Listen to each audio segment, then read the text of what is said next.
My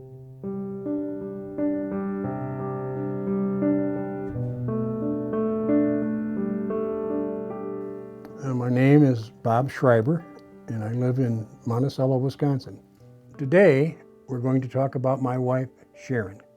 Sharon was the patriarch of our family, and we really didn't realize that until later on in life. But she kind of controlled everything, even though I didn't know it. But we loved each other a great deal. She worked all of her life, and in later years it was very difficult because of her physical handicap with a back problem, to the point where she had to use a walker very little and a wheelchair the rest of the time. Sharon and I were married for 37 years. We had 3 children, spaced 2 years apart. They all grew up here in this house.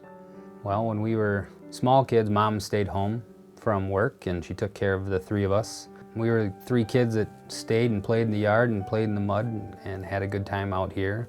Didn't really get introduced until we were much older to the metropolis of Monticello. Yeah, she loved to garden. We had our first garden here after she moved up from Chicago. We didn't know too much about gardening, so we had the plot plowed up and fixed, and we planted 48 tomato plants. And we had, you can imagine what we had, and we never realized that that was a no-no. 3 would have been fine. You're eating a lot of tomatoes, huh? I don't even like tomatoes.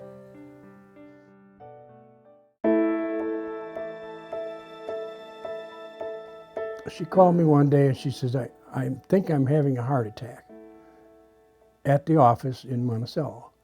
She said, my arm hurts, I'm short of breath, I have a pain in my chest. Classic signs. But the firemen and all the people around were all EMTs, and so she was taken good care of. And then the ambulance ride up and they ran her through all kinds of tests, you know, a heart attack, you know, the EK or all the different tests they have for heart. They came back and they said, everything is good, your blood pressure is good, your heartbeat's good, and there's nothing wrong with your heart. Although we found a spot on your lung. And that's where it started. And they found her to be in stage 3, which was a slight chance of recovery. And then she was going for radiation and chemotherapy at the same time, and I was going for radiation for my own cancer at the same time. In fact, we went up there together many occasions, which was kind of neat. And then they found liquid on the outside liners of her lungs, and that was cancerous, so that put her in phase 4.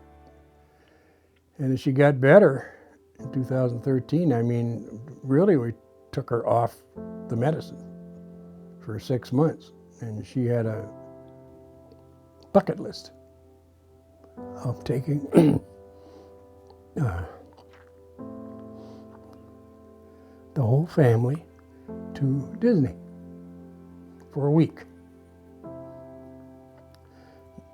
That was really good for her.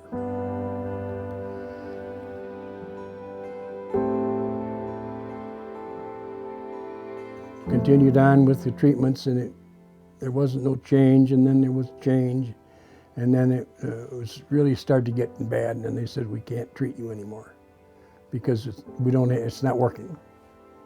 And that's when we decided that we won't go anymore. And so I don't know what exact day it was, but we decided that she'd stay home and I would stay home.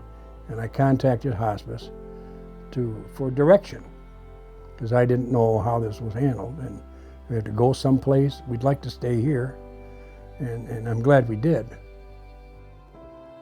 Well, it was a relief, a great relief.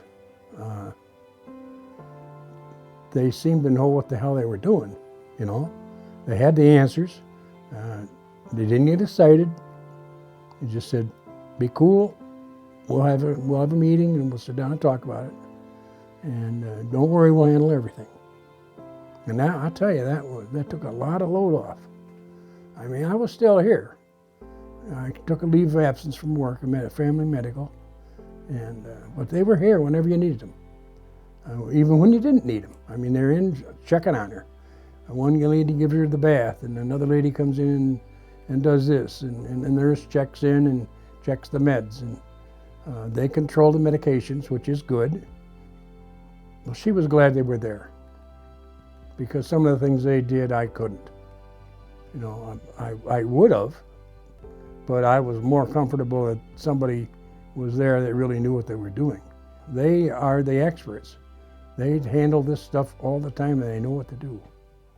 I was here on a couple of appointments that a nurse would come in and really help Mom get cleaned up and fix her hair and, you know, give her the things that, you know, give her some conversations. You know, they'd have conversations, just two females in a room, and I'd be sitting in the kitchen.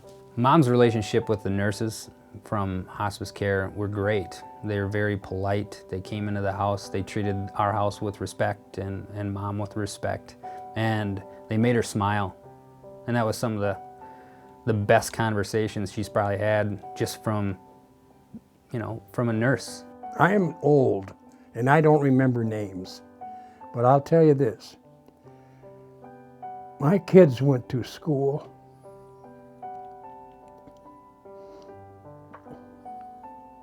with 3 nurses that came out of their classes.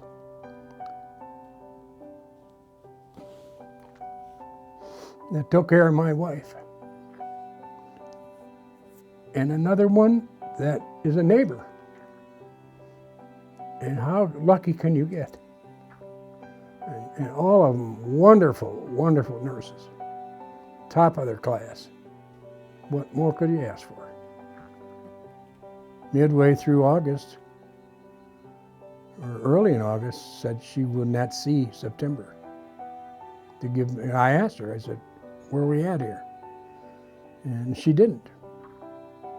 But it was somewhat comforting knowing that what to expect and kind of when, if there's any comfort at all in that.